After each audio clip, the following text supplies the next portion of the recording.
जी, अस्सलाम वालेकुम। मैं हूं कामरान सिद्दीकी और आप देख रहे हैं केएस वर्ल्ड।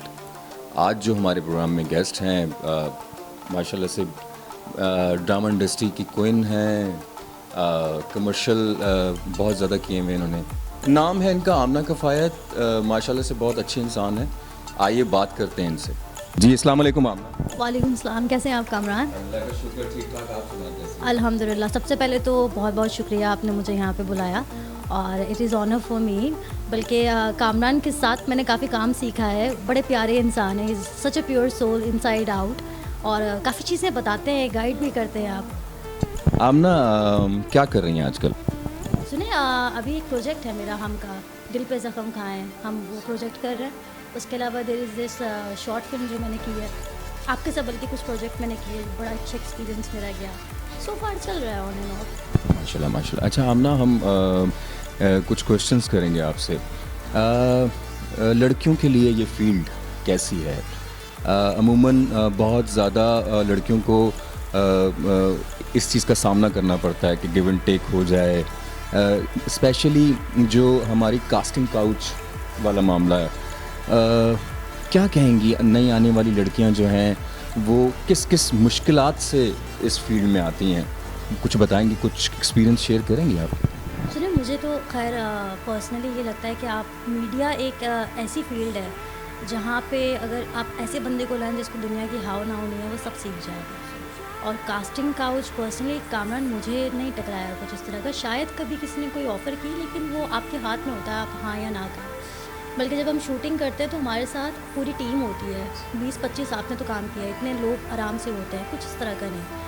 अच्छा, बैंक्स के प्रोफेशन को अगर आप देखें, आप टीचिंग को देखें, इनफैक्ट मैंने कुछ ऐसे ऐसे केसेस सुने हैं जहाँ पे कॉर्पोरेट साइट के अंदर सैलरीज नहीं दी जाती या उनको कमीशंस नहीं दिया जाता है कि you need to do something, उनकी आप विशेज़ को पूरा करेंगे तो आपको क्लाइंटेज मिलेगी या इन्वेस्टर्स मिलेंगे। It's everywhere, it's just not media. यहाँ प्लस पॉइंट ये है कि अगर आपको कोई गलत बात कर रहा है, आपके पास शट अप कॉल देने का पूरा राइट है। आई बिलीव थोड़ा सा लड़कियाँ खुद भी लूज़ हैंड दे देती हैं। कुछ उनको लगता है कि यार कोई शॉर्टकट है, तो प्लीज़ गाइस कोई शॉर्टकट नहीं है यहाँ पे। आप मेहनत करें, वो फिर आगे जाके एक बड़ा गंदा आप फंसते हैं, क्योंकि फिर आपको वैसे ही लोग अप्रोच करेंगे। बिल्कुल ठीक कह रही हैं आमना। मैं भी बहुत सारे लोगों से शेयर करता हूँ ये बात, जैसे कि वो समझते हैं कि शोबिज़ इंडस्ट्री में लड़कियों को ये करना पड़ता है तभी आगे आती हैं, ये करना पड़ेगा तभी आगे जाना जाएगा।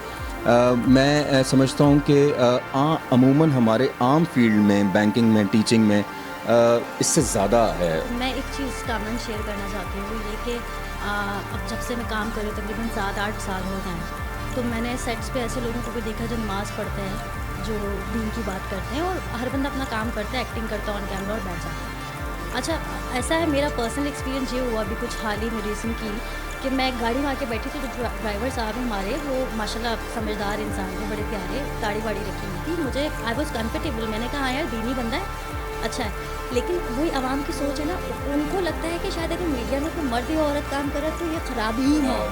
तो उनका जो मेरे साथ एटीट्यूड, मैं उनको कहूँ राइट ले, वो जी लेफ़्ट ले ले, मैं उनको कहूँ लेफ़्ट ले, वो राइट ले ले, और वो इस तरह के थे as if he was discussed कि मैं उनके साथ बैठी हूँ। तो आई थिंक प्रोडक्शन वालों को भी थोड़ा देख दिखा के बिठाना चाहिए।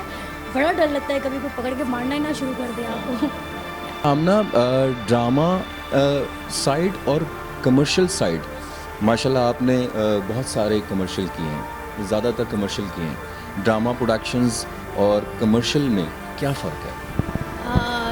मेरे ख्याल से टीवीसीज़ के अंदर एक तो पैसे अच्छे मिलते हैं और काम का टाइम काफ़ी कम होता है और आपको बूस्ट बहुत अच्छा मिलता है, क्योंकि आप अलग अलग चैनल्स पे आते हो और अगर बिल बोर्ड्स वगैरह लगते तो वो इट्स लाइक जितना शुगर डालें। ड्रामास के अंदर थोड़ा हैट्रिक होता है, लेकिन अगर स्क्रिप्ट बड़ा अच्छा और आपको लग जाए कोई रोल अच्छा, तो मेरे ख्याल से ड्रामे से बेहतर भी कुछ नहीं है। ये आमना, टीवी वाली आमना और जो घर में रहती है आमना, क्या फ़र्क है? बड़ा फ़र्क है।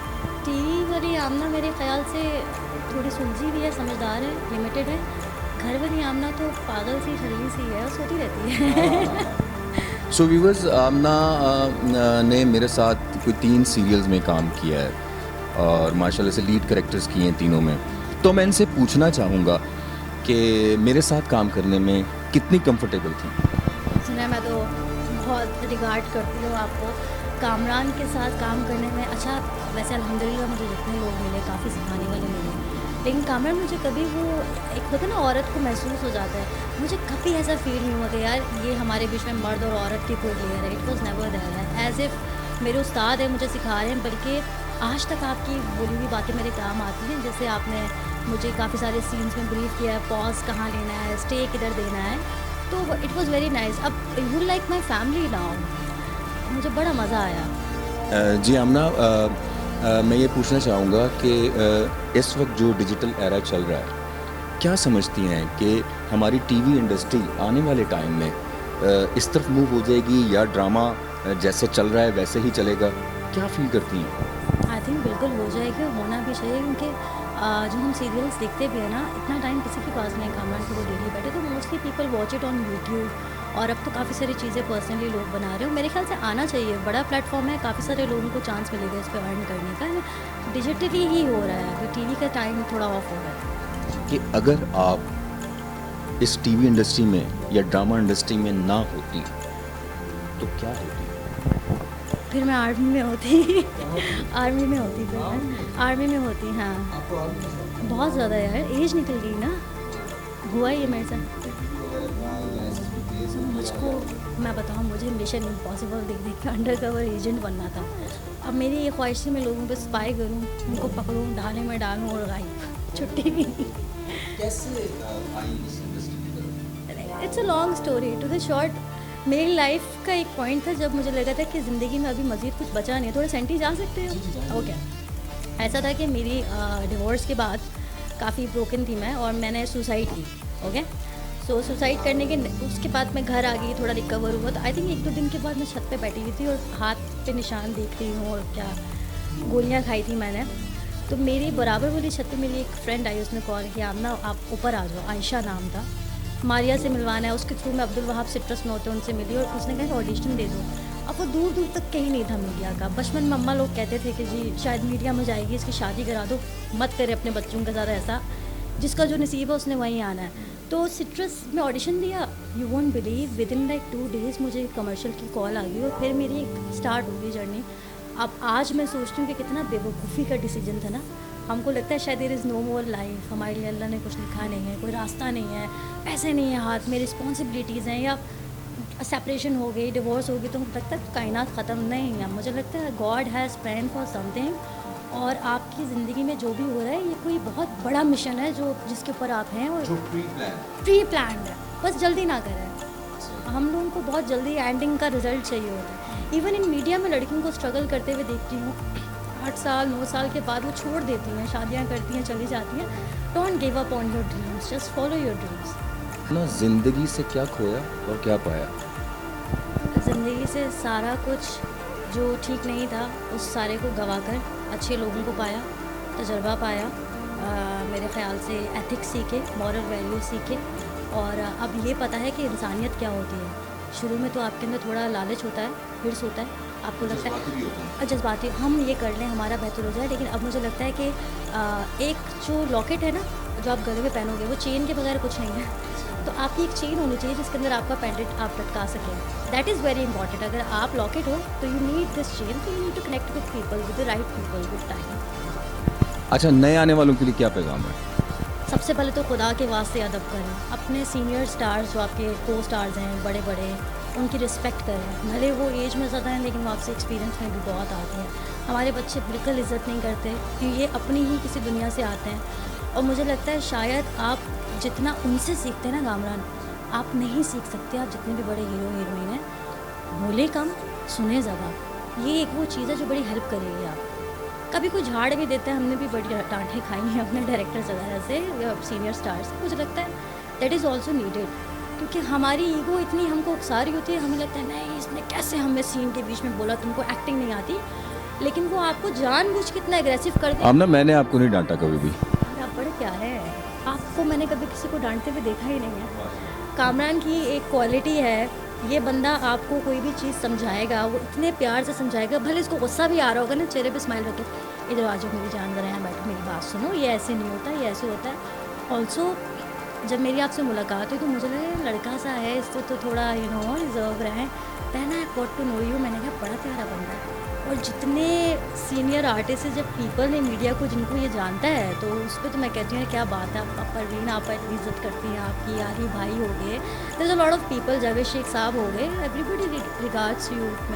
Thank you so much, thank you so much. मैंने सबसे आपकी तारीफ़ ही सुनी है। ऑल्सो आप, मैं खुद दिल से आपकी बड़ी इज़्ज़त करती हूँ। बहुत बहुत शुक्रिया आमना, बहुत बहुत शुक्रिया। अब मैं आपसे सवाल करूँगी। मैंने काफ़ी लोगों को देखा आपको हमारे साथ जो को स्टार्स थे, अब तो माशाल्लाह कहाँ नज़र आ रहे हैं सिखाते हुए ना आप स्क्रीन पे। जब आपको सब आता है, आप सबको सिखाते हैं, कहाँ से कहाँ लोगों को पहुँचा दिया, खुद एक्टिंग क्यों नहीं करते? इतने हैंडसम हो यार। बेसिकली मैं एक्टर बनने आया था इस इंडस्ट्री में और बहुत कोशिश की कि मैं एक्टर बन जाऊँ अच्छा। सो मेरी सारी कोशिशें नाकाम रही हैं। वो उसकी एक बहुत बड़ी वजह है, वो ना पूछें आप। सो अब भी कोशिश कर रहा हूँ कि मैं होस्टिंग तो मैंने शुरू की है और मैं इस काबिल हो जाऊँ कि मुझे इसकी नो हाउ इस तरह है कि एक डायरेक्टर जो होता है वो जब अपने एक्टर को अपने एक्टर से एक्टिंग करा रहा होता है तो वो ये सोच रहा होता है कि भरपूर एक्टिंग करे या भरपूर अपने कैरेक्टर के साथ जाए। जब वो रुक रहा होता है, उसे स्क्रिप्ट याद नहीं होता या उससे एक्टिंग नहीं की जा रही होती तो डायरेक्टर बीच में सोच रहा होता है यार मैंने टाइम ज़ाया किया है। सो मैं इस चीज़ को फ़ील करता हूँ और फिर मैं इस चीज़ को देखता हूँ और सोचता भी हूँ कि अगर मुझे एक्टिंग करनी है तो मुझे परफेक्ट होके एक्टिंग करनी है। सो सीख रहा हूँ अभी, कोशिश कर रहा हूँ कि इंशाल्लाह मैं इस तरफ भी आऊँ। वही ना, इस बच्चों छुट्टी होने वाली है सारे हमारे हीरोज़ की ना, हम साथ में करेंगे कुछ। इंशाल्लाह। अमरान ये तो चले, एक्टिंग की बात हो गई, मैं बड़ी हैरान हूँ इस चीज़ पे माशाल्लाह। एक तो अल्लाह ने आपको सूरत भी प्यारी दी है, उसमें जो आपकी आवाज़ की खनक है ना, अंदर से निकालना, ये नहीं आता हर एक को, ये बड़ी प्यारी है। मुझे इसकी आवाज़ आपकी सुन के लगता है थोड़ा थोड़ा ना अमिताभ बच्चन वाली वो वाली साउंड बेस आती है। कुछ अगर आप मूड में हैं तो गुनगुना के सुना लेंगे, भले 2 लाइनें 2 मिसरे। चले मैं सुना देता हूँ आपको गाना। 2 लाइन्स। कभी कभी मेरे दिल में ख्याल आता है कि जैसे तुझको बनाया गया है मेरे लिए। तू अब से पहले सितारों में बस रही थी कहीं, तुझे ज़मीं पर उतारा गया है मेरे लिए। आया गया मेरे लिए, लेकिन उतारा भी चलेगा। वैसे आपको उतारा गया मेरे लिए। हमने भाई नॉन स्टॉप 3 प्रोजेक्ट एक साथ किए, कुछ तो खैर आगे पीछे नज़र हो गए, कुछ प्रोजेक्ट्स हमारे ऑन एयर आए और अब ये मेरा इंटरव्यू भी ले रहे हैं। आपको पता है ना, मुझे बड़ा मज़ा आता है आपके साथ, तो इनको 100% उतारा गया है मेरे लिए। Thank you so much. आपके जज्बात जो हैं वो बहुत अच्छे हैं। तो व्यूअर्स, यहाँ मैं करूँगा साइन ऑफ और इंशाल्लाह जल्द मिलते हैं किसी नए प्रोग्राम के साथ, किसी नई सेलिब्रिटी के साथ। जब तक इजाज़त दीजिएगा, अल्लाह हाफ़िज़।